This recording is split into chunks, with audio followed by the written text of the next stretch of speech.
சின்ன இடை நீயும் தொட்டு சீண்டுவதில் நாணம் விட்டு நான் ஒரு கிறக்கத்துல கதை படிக்கிற நேரம்.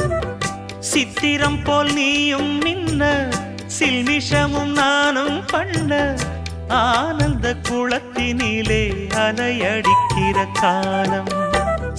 உன்னை எண்ணி ஏங்கி இருந்தேன் உன்னிடத்தில் என்னை இழந்தேன். கண்ணிரண்டும் பூத்து கிடந்தேன் கட்டில் வர காத்து கிடந்தேன்.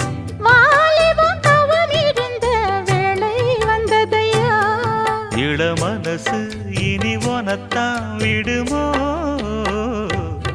நடு சாமத்தில சாமந்திப்பூ ஆள சத்துது என் நெஞ்ச உசுப்புது. நல்ல ராத்திரியில்